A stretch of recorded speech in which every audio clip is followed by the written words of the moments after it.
Bueno, pues espero que se vea bien porque estoy teniendo problemas con la leña esta de tener la ventana aquí detrás. Pues bienvenido al canal. Es verdad que todavía no son las 7 en punto, así que voy a esperar un poquito. Y mientras pues voy agradeciendo a los nuevos seguidores, a Pedro Egozcue, a Chorcas, no sé cómo se pronuncia, a Manuel Carf y a Dins FM. Muchas gracias por seguir este canal y bienvenido al canal. Muy buenas, Ian. Muy buenas, Estefanía. Muy buenas, Betty. Buenas. Espero que estáis cómodas. Y no sé lo que va a durar este directo, pero la unidad de potencia tal y como yo las quiero explicar, porque tampoco vamos a hablar aquí de pormenores, realmente calculo que no más de una hora. Así que, bueno, vamos a esperar un poquito a ver si llega alguien más.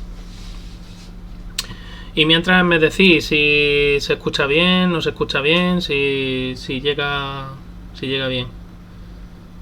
Bueno, pues muchas gracias, Betty. Si se ve y se oye bien, eso es lo importante. Ahora después ya que se vea en condiciones lo que quiero enseñaros sobre todo. Más importante que me veáis el careto es que me escuchéis bien y sobre todo que veáis bien las imágenes. En particular, ahora a ver si comenzamos. Mientras voy a revisar algunas cosas que tengo que revisar.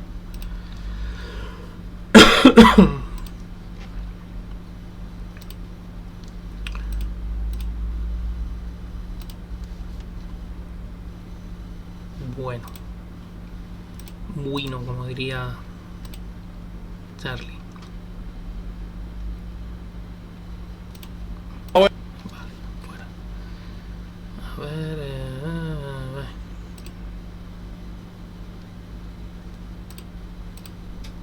vale.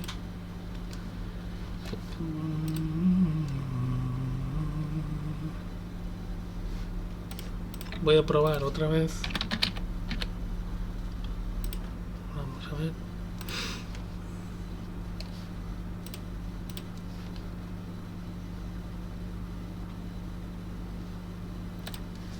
Vamos a probar a ver si funciona el bot.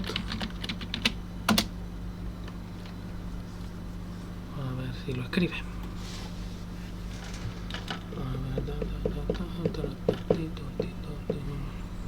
Porque aquí en el chat, en la barra de chat, a mí sí me lo escribe, pero claro, si luego no me lo va a escribir, tendré que revisarlo.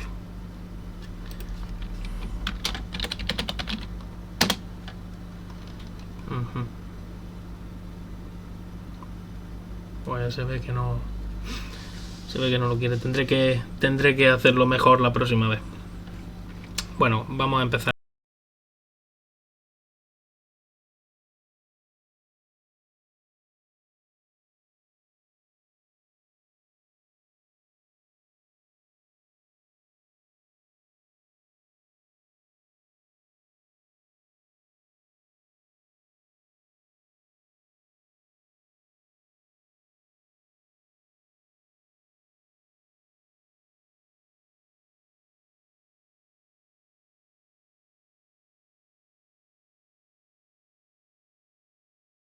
Si corto el micrófono, pues lo que tiene, que no se oye.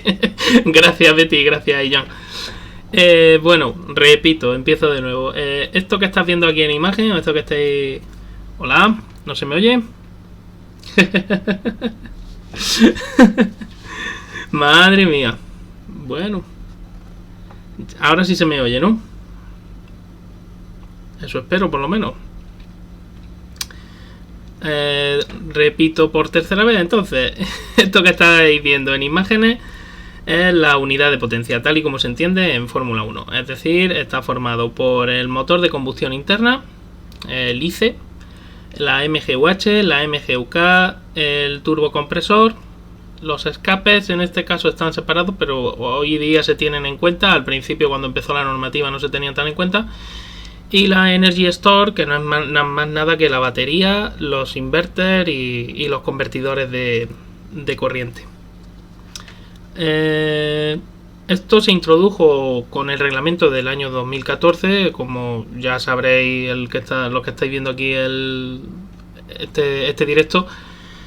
Se introdujo para sustituir a los antiguos motores de 2,4 litros y arquitectura V8, y se decidió sustituirlos por estas unidades a priori, pues que iban a ser más eficientes, mucho más ecológicas, una serie también de restricciones que se impusieron por parte de la FIA, y bueno, pues se introdujo esto que ya se dejó de llamar motor, porque en realidad es todo un conjunto. En realidad el motor de combustión interna no sería tan eficiente si no tuviera el concurso del turbocompresor, de la MGUH, de la MGUK y de esas baterías.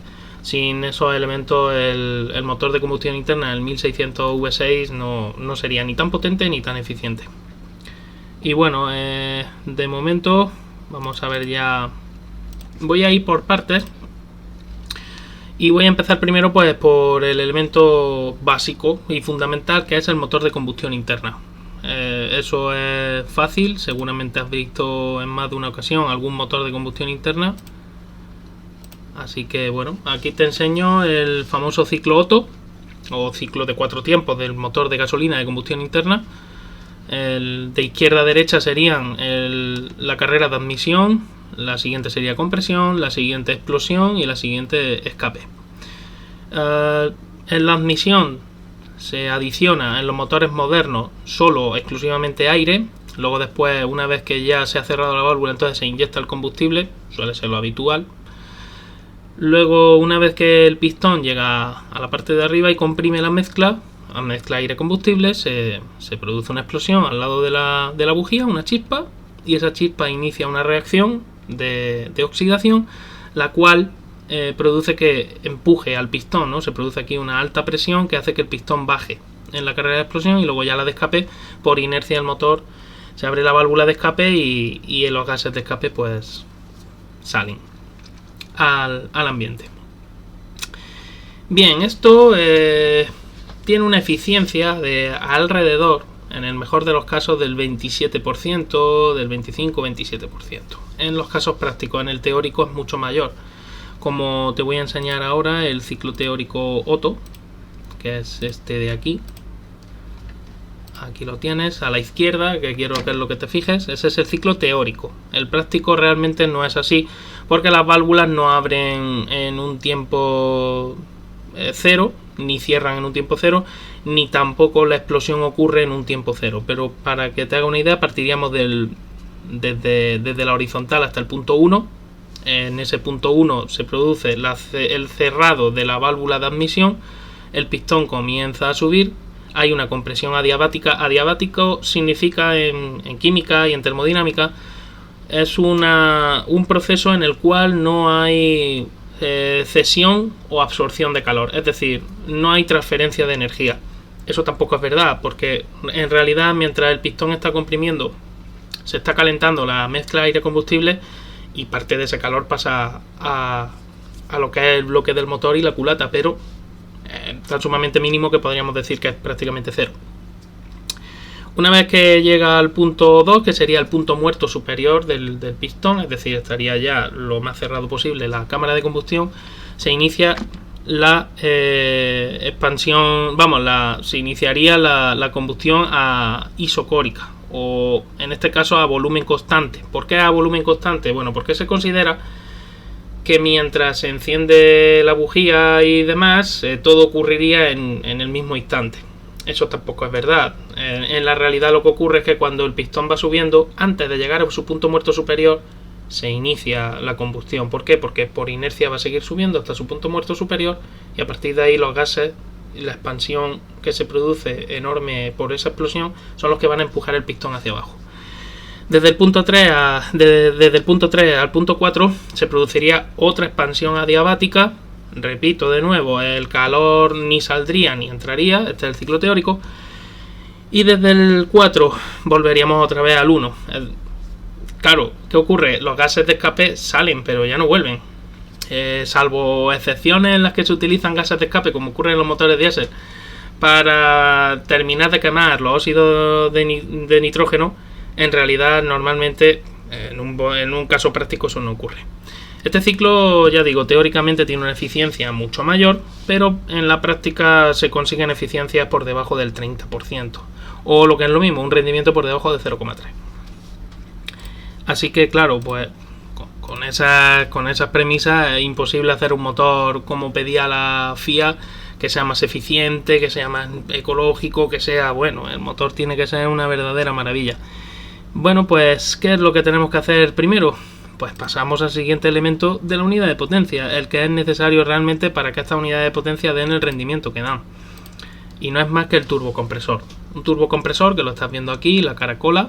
La caracola que estás observando aquí, la más oscurita, es la de la turbina, que es la que recibe los gases de escape y los expulsa por el eje del rodete. Lo que tiene este señor de Renault Sport en la mano no es más que un rodete con unos álabes que son los que son impulsados por los gases de escape o impulsan el aire fresco de entrada para darle más velocidad, y mediante la forma de caracol que tiene el compresor, esos gases, además de darle más velocidad, se comprimen.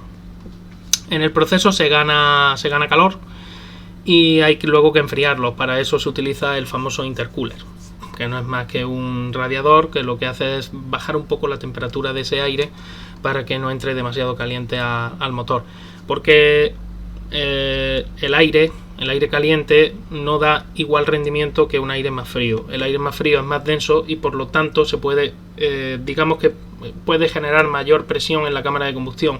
Sin embargo, el aire caliente ya es más fino y no tiene esa capacidad. Entonces el rendimiento de la explosión y la combustión serían menores con aire más caliente que con aire algo más frío. Un enfriamiento en un intercooler no suele ser tampoco ninguna barbaridad. Estamos hablando de en torno a 10, 12 grados, 15 grados a lo sumo, pero suficiente. Bien, lo que quiero ahora es que veas un esquema del turbo para que lo veas mejor cómo funciona. Como te acabo de decir, el aire frío entraría por el rodete del compresor, y el compresor que está impulsado por la turbina, porque el rodete de la turbina y el rodete del compresor, el eje de giro es solidario, es el mismo, exactamente el mismo. Así que los gases de escape entran a la turbina por la periferia, por la caracola, llegan al rodete, impulsan el rodete y a la misma velocidad a la que gira el rodete girará el compresor, porque ya digo que es solidario. Además, en las normativas FIA se exige que ese eje gire a la misma velocidad. Entonces, ahora después lo veremos, pero ya digo, ya te adelanto que eso es así. El aire frío lo que hace es entrar directamente por el eje del rodete del compresor, y el compresor es el que se encarga, ese rodete es el que se encarga de mandarlo a la caracola, y mediante la forma que tiene, por eso se comprime el aire. Voy a ver si estáis preguntando algo, porque estoy viendo que estáis escribiendo mucho. Ahora sí, bueno, sí, eso sí, entiendo, el calor no puede reutilizarse o se usa como...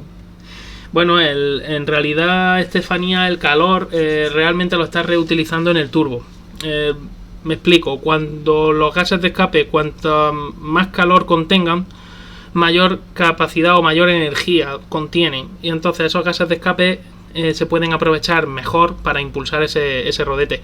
Suele ocurrir que cuando más impulso generan es justo cuando el motor está girando a mayores revoluciones, y cuando está girando a mayores revoluciones se está combustionando más combustible y por lo tanto la temperatura de los gases de escape aumenta.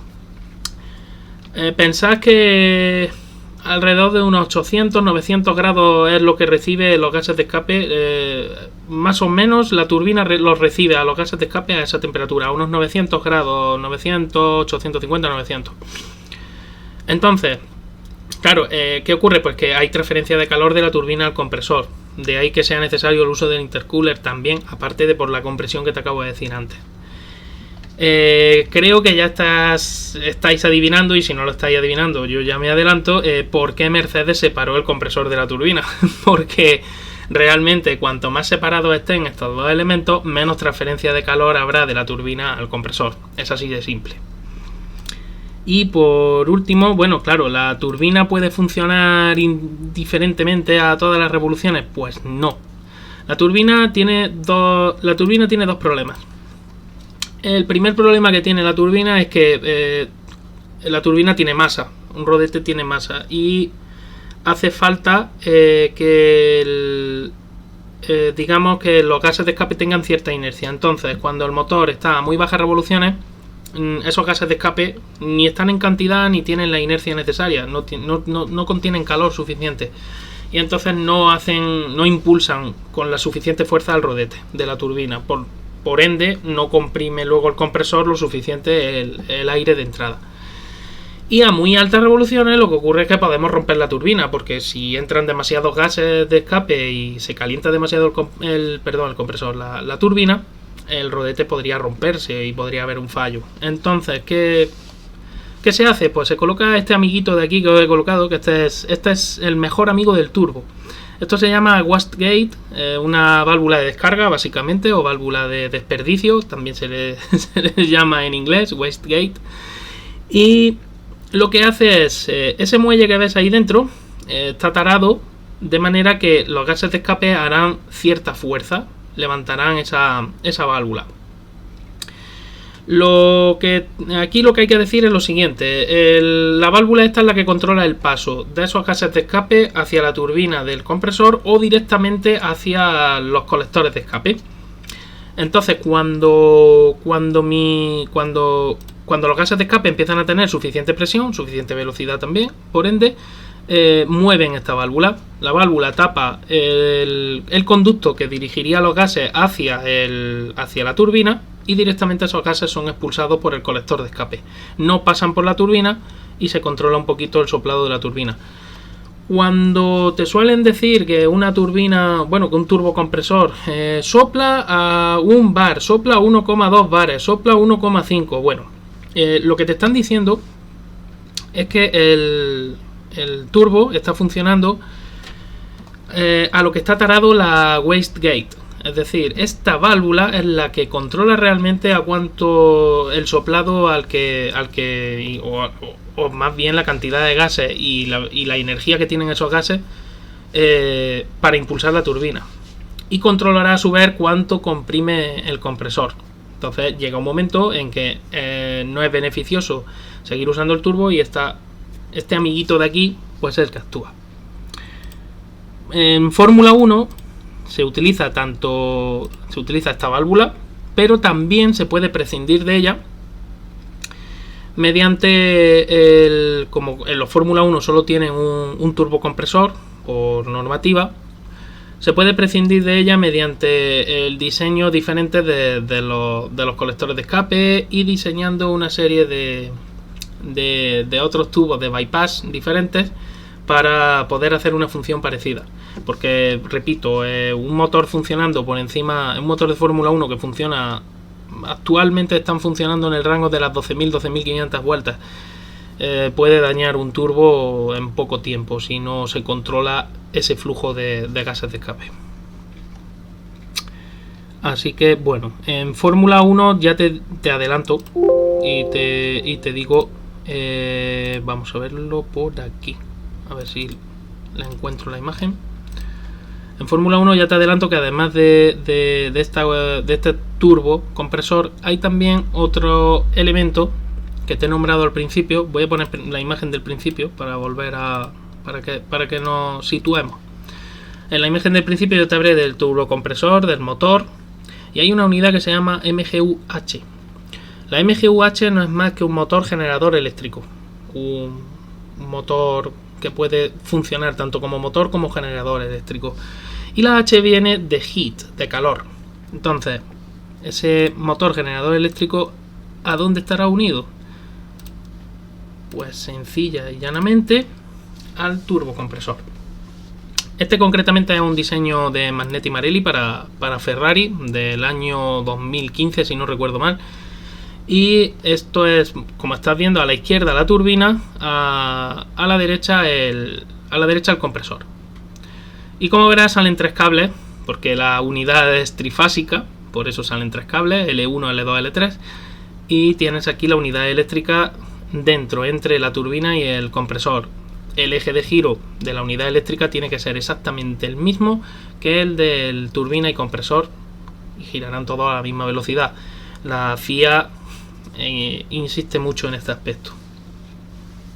Como ves, pues bueno, separas un poco la turbina del compresor, pero tienes un problema. Tener la unidad eléctrica tan pegada al compresor no es bueno, porque al final a la turbina. Tenerla tan pegada a la turbina no es bueno, porque al final la turbina, como funciona a mucha temperatura, terminará transfiriendo mucho calor a la unidad eléctrica, al MGUH. Entonces el MGUH hay que aislarlo bien y sujetarlo bien. Como ves aquí, todas estas varillas que ves aquí que están colocadas son para rigidizar el conjunto. Y realmente el problema que hay es que con los motores eléctricos es que si se calientan ocurre un fenómeno llamado el efecto Joule. El efecto Joule no es más que una resistencia al avance de los electrones, que a su vez provoca calor, y todos los circuitos eléctricos lo sufren, los motores eléctricos lo sufren, etcétera. Entonces, cuanto más se caliente, no es que el motor eléctrico se vaya a romper inmediatamente, pero sí deja de funcionar con la eficiencia necesaria y ya no tiene la misma capacidad de generación de electricidad, ni tiene la misma capacidad de potencia. Entonces, eso en las unidades actuales es un problema. Además, hay otro problema añadido a esta unidad de MGUH, que te lo voy a poner ahora mismo. Aquí está. Estos son los... Bueno, lo vamos a centrar un poquillo. No, que luego me la lía. Prefiero dejarlo ahí. Estos son los límites que la FIA impone a la MGUH. Es decir, para poder funcionar la MGUH tiene que cumplir con estas características. No puede girar a más de 125.000 revoluciones por minuto.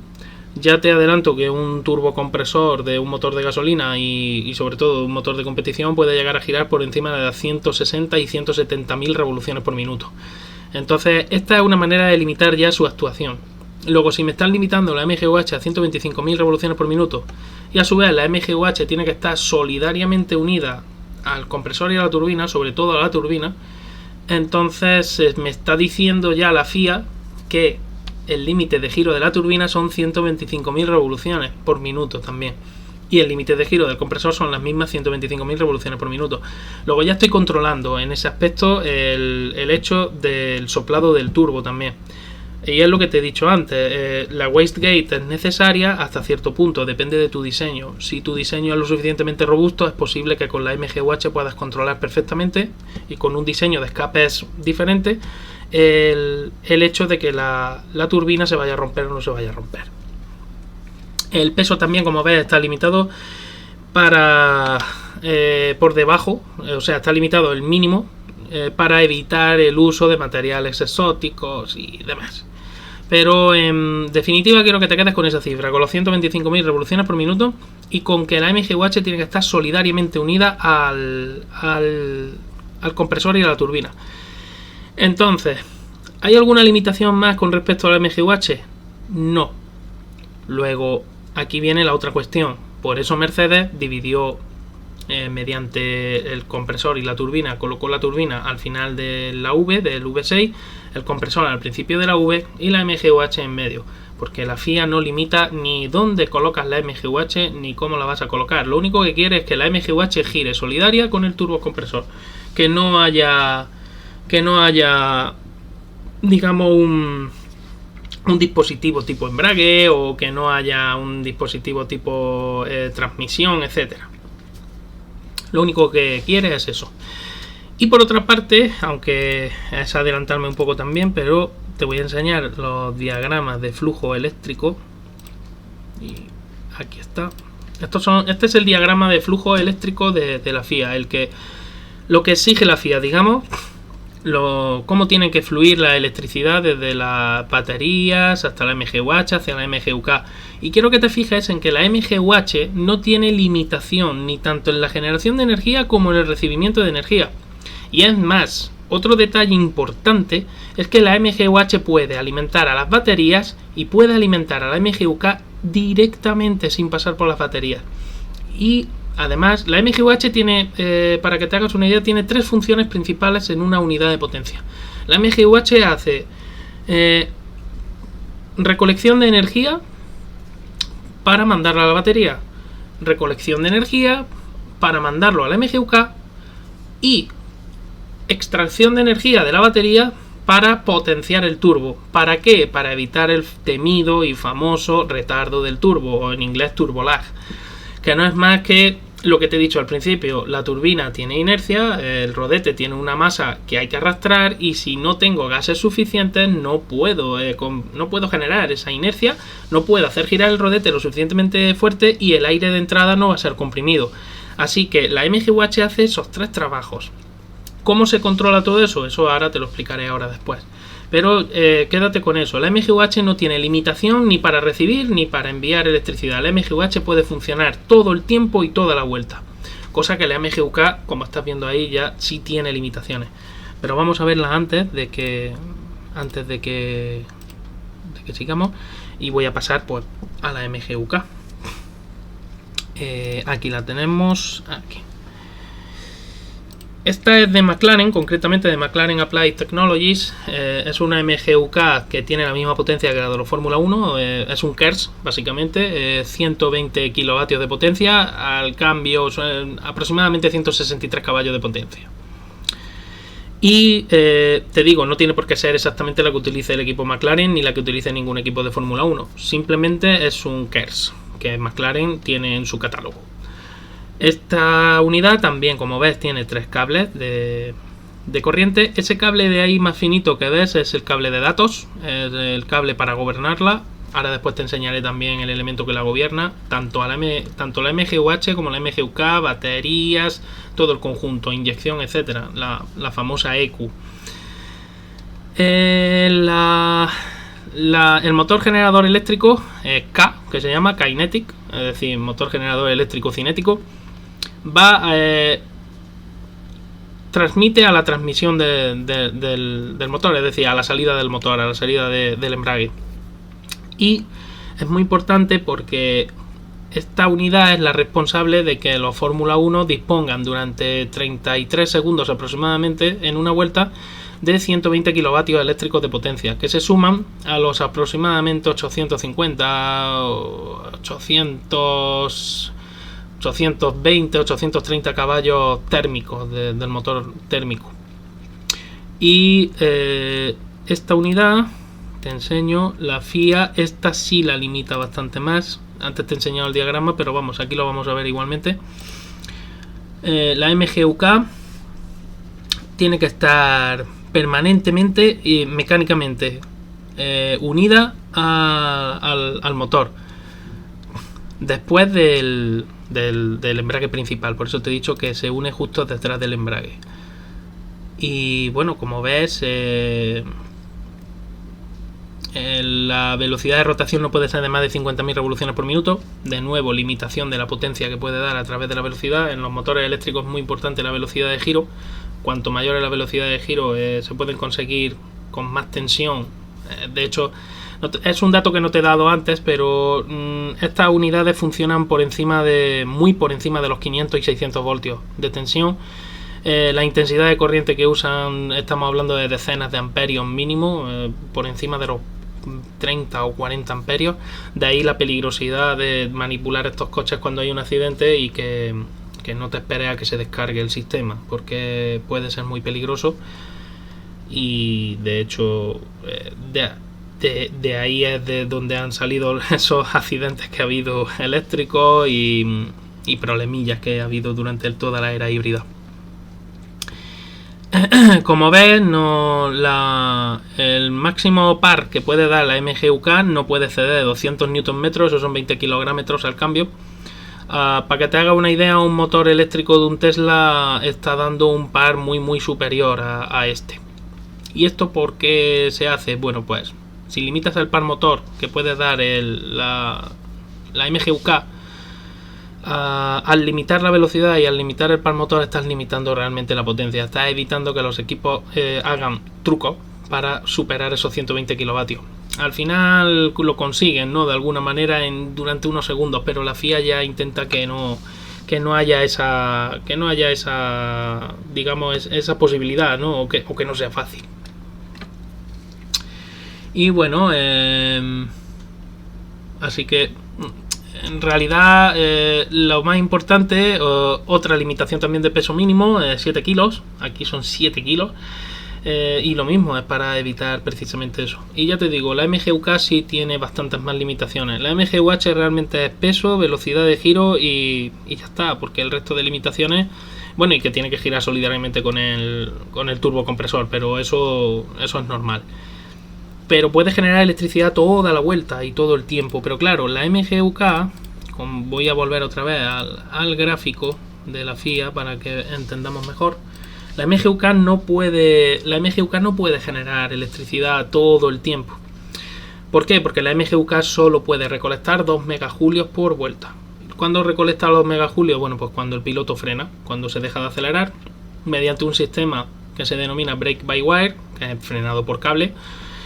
La frenada del eje trasero ya no la gobierna el piloto, sino que un sistema electrónico decide cuánta retención aplicar al motor eléctrico, al MGUK, que funcionará en ese caso como generador eléctrico. Cuanta mayor retención, hasta los máximos 200 Nm de retención que puede ejercer ese motor, cuanta mayor retención, mayor electricidad recupero, pero también mayor poder de frenada. Entonces el piloto tiene que regular eso cuando vaya a frenar, sabiendo que la retención va a ser mayor. Al principio este sistema daba muchos problemas, recuerdo accidentes y salidas de pista en 2014 y 2015 por culpa del brake by wire, pero al final ya con las programaciones nuevas y los pilotos ya se han ido acostumbrando, ya prácticamente es muy difícil que haya errores en una frenada de ese tipo, de perder el eje trasero porque retiene tanto que el coche se pierde, es como si las ruedas griparan. Bueno, hemos visto ya el motor, el turbocompresor, la MGUK y la MGUH, pero claro, todo esto necesita también de otro elemento que es muy importante. Antes de pasar a la batería, te voy a enseñar esto. Esto es un inverter. Un inverter no es más que un inversor de corriente, que también se llama, en inglés se llama inverter. Como ves, tiene esos 3 conectores naranjas, también trifásico, y su función es cambiar la corriente eléctrica de corriente continua a corriente alterna o de corriente alterna a corriente continua. En el caso de los Fórmula 1 los tienen de dos tipos, de corriente alterna a corriente continua y de corriente continua a corriente continua, porque tienen transformadores para cambiar la intensidad de corriente. Las MGUK y la MGUH son motores trifásicos. Son motores trifásicos que permiten ser mucho más compactos que si fueran motores monofásicos. Sería una locura hacer un motor monofásico con esas potencias. Y aparte transforman, la electricidad que sale de esos motores es corriente alterna. Entonces cuando llegan a la batería, ¿qué ocurre? Las baterías funcionan con corriente continua. Una batería de iones de litio con celdas de iones de litio funciona con corriente continua, no funciona con corriente alterna. Entonces hay que transformarla. Esa transformación se hace mediante este elemento que estás viendo aquí, mediante el inverter. Y se transforma de corriente alterna a corriente continua. Y luego se transforma. Esa corriente continua tiene mucha intensidad y tiene mucha tensión y se baja esa tensión y esa intensidad para no cargarte la batería. Simplemente quería comentarte esto. Y un detalle, la FIA controla mucho cómo funcionan estos inverters y tiene muy controladas las frecuencias de funcionamiento. Eso se graba también en los datos telemétricos del vehículo y la FIA los comprueba gran premio a gran premio, para que no haya trucos a la hora de transformar la electricidad y que se consigan mejores ratios de potencia en los motores eléctricos. Así que pasamos ya, obviamente, a uno de los elementos también más importantes que hay, que es la batería. Bueno, pues aquí la tiene la batería. Esta concretamente, ves que está el inverter y está también un transformador de corriente de DC-CC, porque las baterías son muy sensibles a los cambios de frecuencia. Y entonces lo que hace es, primero, transformar la corriente alterna que viene de los motores eléctricos en corriente continua. Y esa corriente continua luego se le baja su intensidad y se estabiliza todo lo que se pueda. La corriente continua, de hecho, es ya de por sí más estable que la corriente alterna, pero aparte se estabilizan esas frecuencias y se trata lo más plana posible. Para que te hagas una idea, a ver, lo que estoy diciendo realmente es para que visualices un poquito, no es, en realidad es bastante más complejo. Pero lo que se hace es eso, es estabilizar esa corriente para que la batería no sufra calentamientos excesivos y no sufra de pérdidas de electricidad y que podrían dañarla. La batería por dentro está formada por una celda llamada celda electrolítica, que te voy a poner aquí. Este es el esquema de una celda electrolítica, no tiene mayor misterio. Tenemos un ánodo y un cátodo, tenemos una solución salina. Puede ser sales de litio, puede ser sales de cualquier metal o mineral que sea capaz de transportar electricidad y que además pueda hacer una reacción de oxidación-reducción. En el ánodo se entregan electrones y el cátodo los va recibiendo. Y por el camino se va generando electricidad. La celda electrolítica es reversible y me refiero a que este es el camino normal, el que estás viendo aquí, que sería generar electricidad a través de esta descomposición, de esta reacción redox, que se llama, que es una reacción reducción oxidación. Se reduce el ánodo y se oxida el cátodo. Entonces, digamos que se genera electricidad en este proceso, pero el proceso puede ser reversible. ¿Cómo? Pues introduciendo electricidad en el cátodo. Entonces el cátodo devuelve los electrones al ánodo y se vuelve a formar la sal original. ¿El proceso es reversible per secula seculorum o por siempre? No. Eso tiene un número de ciclos. Es por lo que las baterías de tu móvil pues duran 500 ciclos de carga, 1000 ciclos de carga, 5000 ciclos de carga o lo que tenga que durar. Al final la batería se va degradando por dos motivos. Uno, porque termodinámicamente nunca las reacciones pueden ser con una eficiencia del 100%. Entonces eso supone que los procesos reversibles no son reversibles al 100%, porque siempre hay un consumo de energía mínimo y siempre hay parte de la materia que no se puede volver al estado anterior. Puede ser un 10%, puede ser un 5%, puede ser un 20% o puede ser hasta un 70%. El caso es que nunca vas a conseguir un rendimiento de 1. Y el segundo motivo es que el calor también va degradando el funcionamiento propio de la batería. Así que al final, entre que es imposible conseguir unas reacciones en las que la eficiencia sea del 100% o el rendimiento sea 1, y que el calor va degradando también otros elementos, también como los convertidores y demás, al final se termina por que las celdas electrolíticas terminan por formar la sal oxidada, y esa sal oxidada ya no se puede volver al estado anterior, ya empiezan a cerrarse. Y lo curioso es que las celdas electrolíticas normalmente no caen todas de golpe, sino que se colocan en paralelo y van cayendo poco a poco. Entonces la batería, digamos que va avisando. Te vas dando cuenta que la batería cuando carga ya no tiene esa duración que tenía al principio. Entonces poco a poco te va avisando. Y en los coches pasa exactamente igual, en los Fórmula 1 y en un coche de calle con baterías de iones de litio. Exactamente igual. Y otra cosa también que ocurre es que las cargas muy seguidas también calientan el sistema y degradan también la batería más. Entonces el desgaste que tiene una batería de un coche de Fórmula 1 es realmente impresionante. Y claro, todo eso hay que refrigerarlo bien y hay que tratarlo con lo mejor posible, pero realmente sufren muchísimo.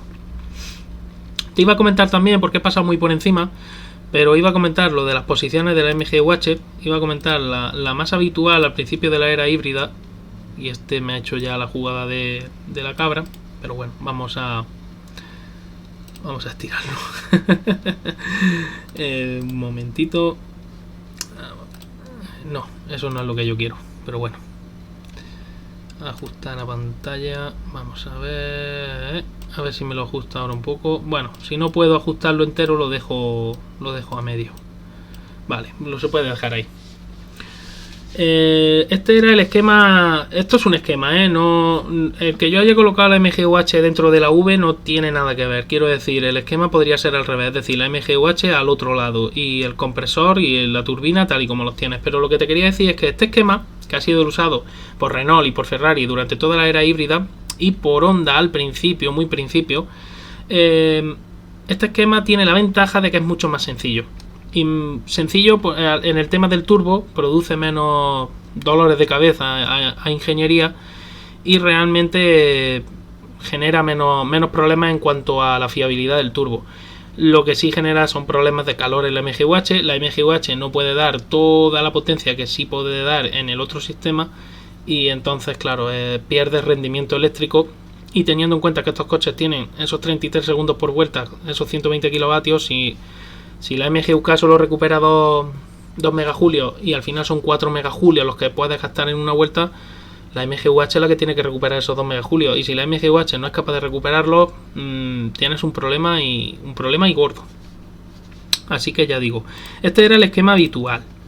El otro esquema, que es también al que se apuntó Honda hace poco, es este que ves. La MGUH se coloca o entre la V o un poquito más arriba, ya depende de los equipos. Esto es simplemente un esquema, no pienses que esto es así realmente. Es simplemente para que os hagáis una idea.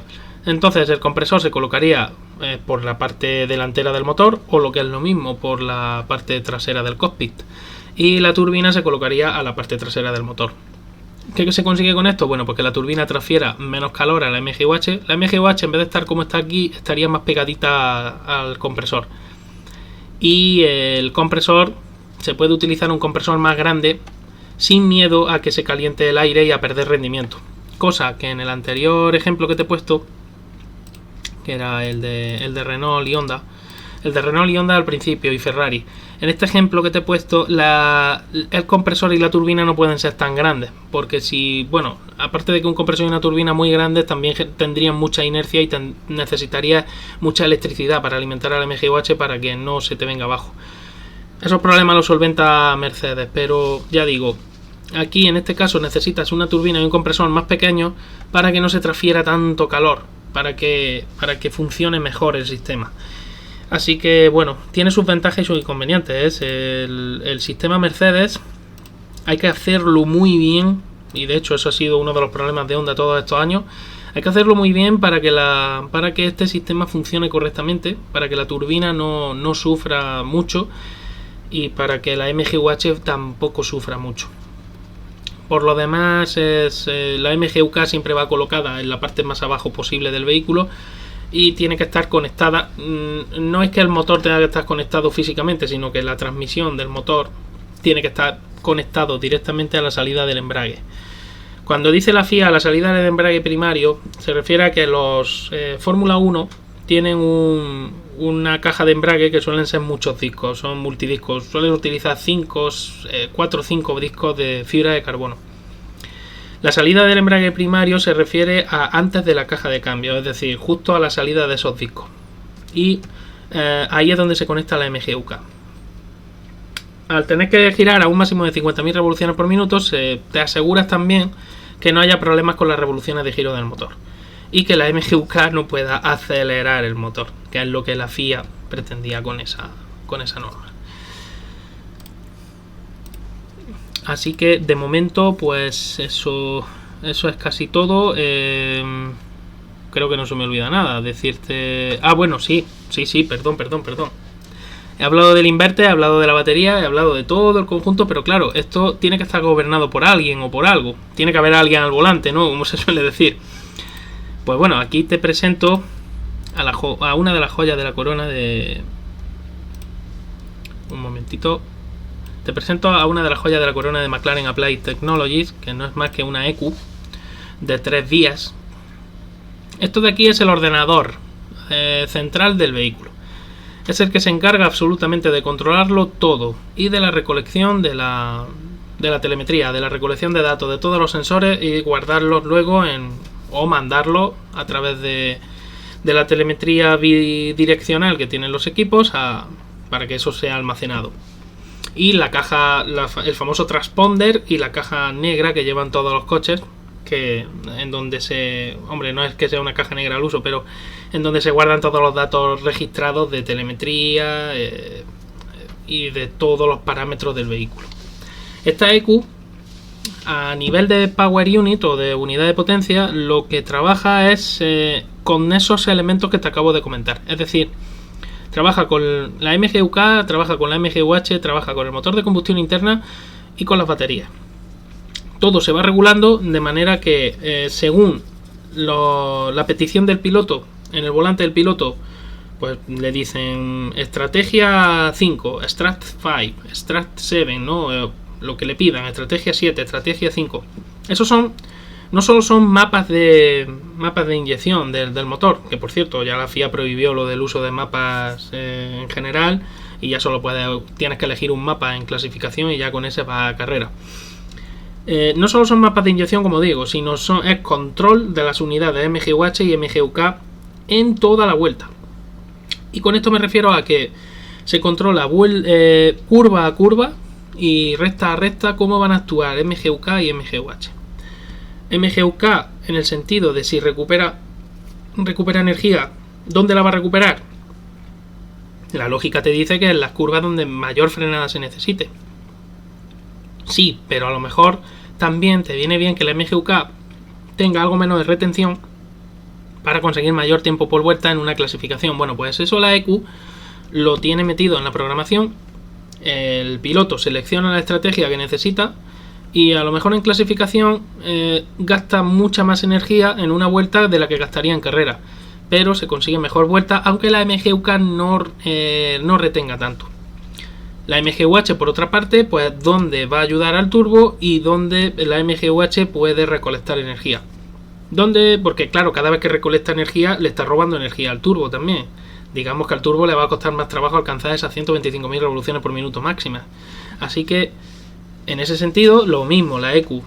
En clasificación, estrategia 3. Pues estrategia 3, resulta que la EQ sabe que en ese momento tiene que poner el combustible a tope y la MGUH tiene que ponerse a ayudar al turbo más que a recolectar energía. ¿Y dónde lo va a hacer la MGUH? Pues es lógico, donde el piloto tiene que bajar mucho las revoluciones del motor. Salidas de curvas muy lentas y salidas hacia rectas muy largas. Ahí es donde realmente la MGUH tiene que hacer su trabajo. Pero en una curva rápida la MGUH no va a trabajar, o por lo menos no va a ayudar al turbo, sino que lo que va a hacer es recolectar electricidad. Y en la recta se la va a dar directamente a la K, si es necesario, pero si no, va a mandarlo a las baterías, para que luego la K, cuando la necesite, la use. Así que todo esto es bastante complejo, es algo que hay que hacer con mucho mimo y mucho tiento, y que hay que pensar muy bien realmente cuando un equipo hace las estrategias de carrera y cuando diseña toda esa estrategia, realmente cómo tiene que comportarse todos los elementos. Y otra cosa también que tiene que tener en cuenta la EQ es proteger a la batería para que dure lo máximo posible, al igual que al resto de elementos. Así que el soplado del turbo, parámetros de inyección. Por cierto, la inyección, que no te he dicho, creo que tengo por aquí el paper, que esto debe ser, creo que sí que está aquí, sí. Los parámetros de la inyección los tienes aquí. Bueno, de la inyección y del motor. Los parámetros más sencillos que quería que vieras, bueno, eso está clarísimo. Los vehículos tienen que ser de 4 tiempos, el ciclo Otto que te he enseñado antes, aunque bueno, hay ya la famosa inyección jet, esa que utilizan y tal, que cambian un poco las cosas. Es digamos un Otto reciclado.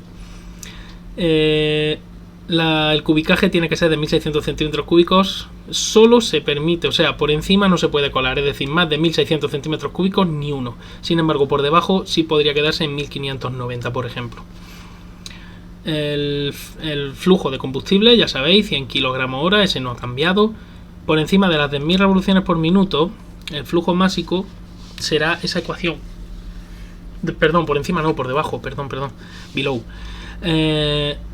Esa ecuación que ves ahí, esa es la ecuación para calcular el flujo por debajo de las 10.000 revoluciones por minuto. Y por encima de las 10.000 revoluciones por minuto siempre va a funcionar esos 100 kilogramos hora. Como además la MGUH está limitada a 125.000 revoluciones por minuto y la MGUK también tiene sus vueltas limitadas a 50.000, aparte de tensiones y demás. Es por eso por lo que estos motores no suben más allá de las 12.500, 12.700, aunque el límite está puesto en 15.000. La razón fundamental la tienes aquí. El combustible a partir de 10.000 revoluciones por minuto no puede subir de esos 100 kg/h.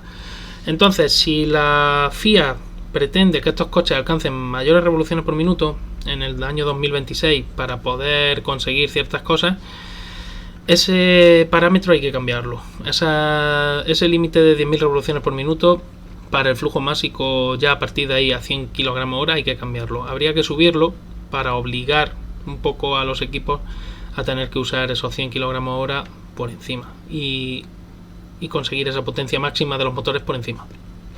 Así que en ese sentido, pues ya está. Esto realmente lo más básico de las unidades de potencia. Lo que necesitas saber es todo esto que te acabo de explicar. Y ya, pues para despedirme, te recuerdo la imagen inicial que puse, para que siempre recuerdes que en las unidades de potencia la FIA tiene en cuenta estos elementos. Aquí no se tenían en cuenta los escapes, pero ya te digo que sí, este año el límite eran 8 escapes. De hecho, el equipo Alpine ya está en el límite. Veremos a ver si no sancionan al equipo Alpine en alguna carrera por sustitución de algún escape. Y nada, aparte de eso, pues voy a leer un poco los comentarios, a ver lo que había estado contando. Pues por ejemplo, Estefanía, un material exótico. Pues un material exótico para la FIA es todo lo que no sea acero o aluminio, aleaciones comerciales. Me refiero con aleaciones comerciales, no tienen por qué ser aleaciones usadas en la casa o en una industria normal, pero sí que sean aleaciones comerciales que estén en los catálogos de los fabricantes de aluminio y de acero, por ponerte ese ejemplo, ¿no? Y luego además el uso de la fibra de carbono y el uso de aramida y de otro tipo de materiales un poco más exóticos está muy regulado para ciertos elementos. Pero por ejemplo, si te vas al reglamento actual de la FIA, verás que lo diré. El motor, el bloque motor, la culata, los pistones, las bielas, válvulas, muchas piezas, muchísimas. El turbocompresor también. Son obligados el poder usar aluminio y aceros que estén en los catálogos de los que fabrican esos materiales. Buenas, Marian. Bueno, buenas no, hasta luego entonces. Es verdad que Charlie va a hacer un directo ahora en Twitch. No sé si ya lo estará haciendo. Si lo está haciendo, pues entonces os voy a proponer un raid allí al canal de Charlie Barazal, que seguro que los vais a pasar muy bien. Pero no sé si todavía está o no está.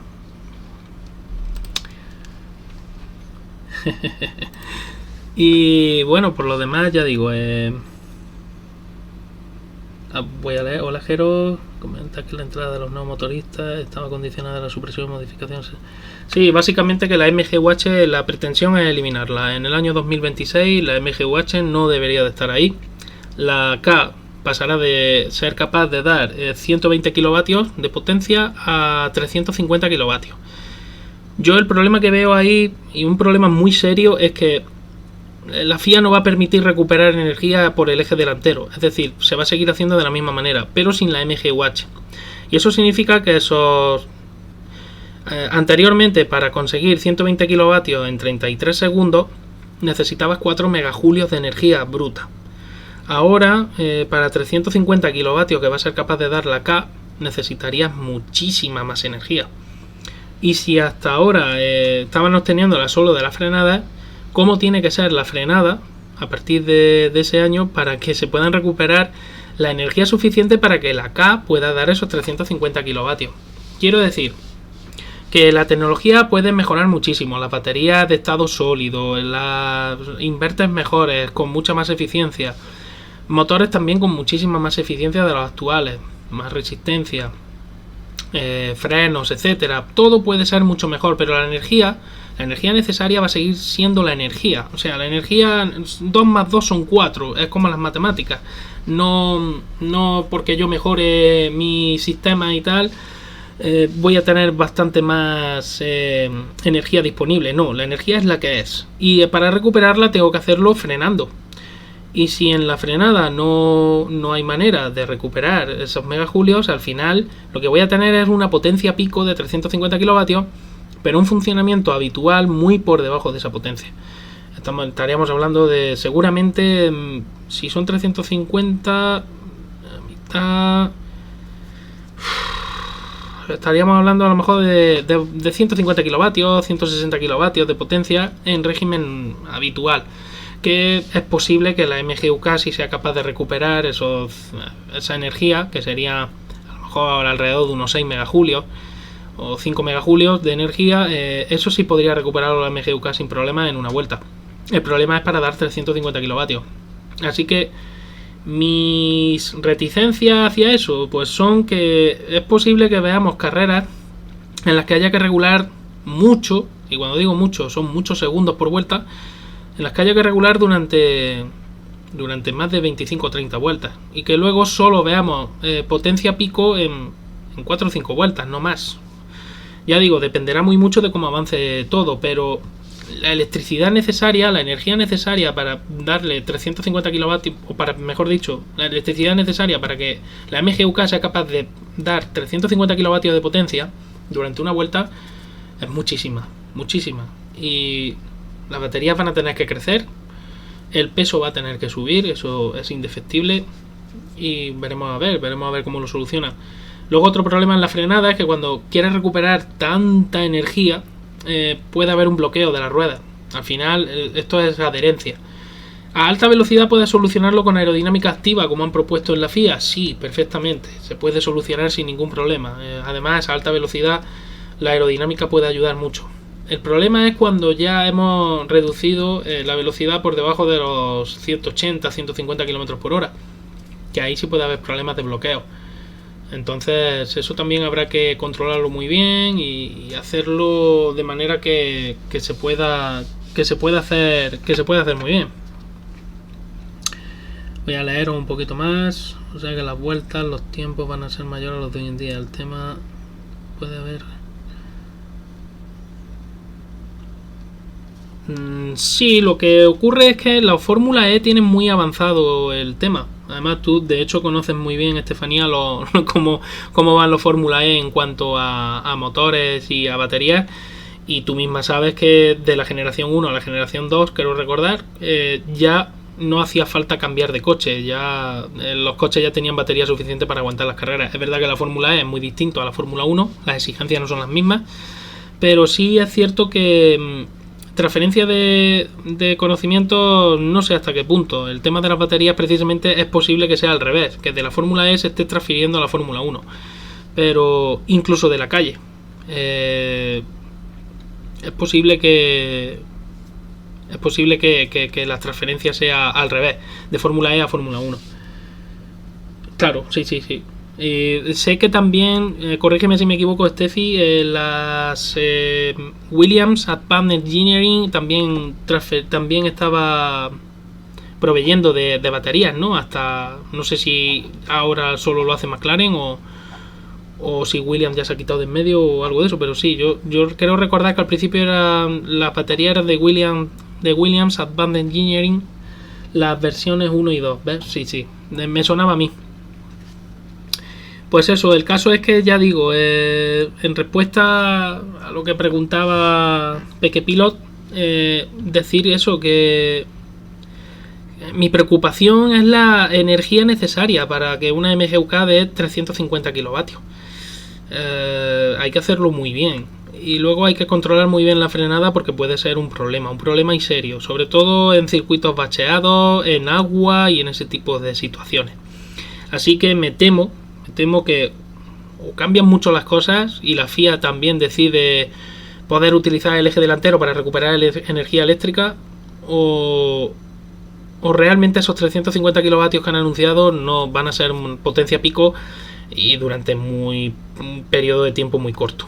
Tipo, no sé si os acordáis del KERS al principio en Fórmula 1, que eran si no recuerdo mal, eran unos 8 segundos y eran 80 kilovatios, pues algo parecido a eso.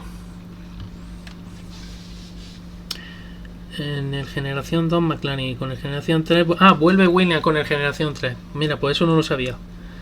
Pues gracias, Estefanía, por la información. Bueno, pues voy a mirar a ver si está Charlie, pero si no... Sí, está Charlie ya. Pues si no os importa, os voy a hacer... Vamos a ver si yo sé hacer lo del RAID. Y... Eso es... Vamos a ver. No sé... No lo he hecho nunca. Y tengo que aprender. Vale. Vamos a ver. A ver si yo sé hacer esto. Vamos a ver si me sale. Creo que es así.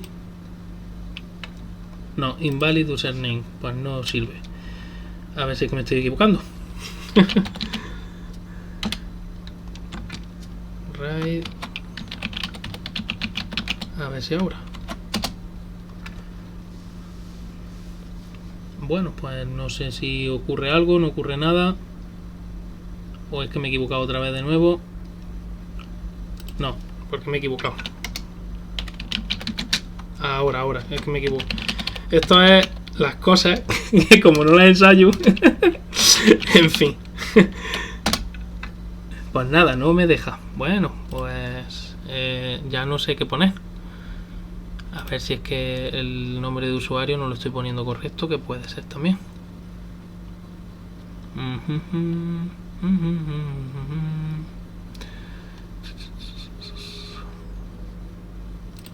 Tiene narices esto. Bueno, pues nada, lo siento, he intentado hacer el... También podéis hacerlo, pero ya me gustaría probarlo también. Os voy a mandar entonces con... Creo que sí, que ahora lo voy a hacer bien. Vamos a ver.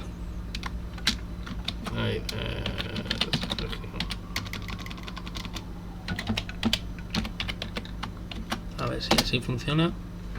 Tampoco, bueno, pues nada. Pues se ve que no sé hacerlo. Luego tendré que ensayarlo mejor y voy a probar una última vez.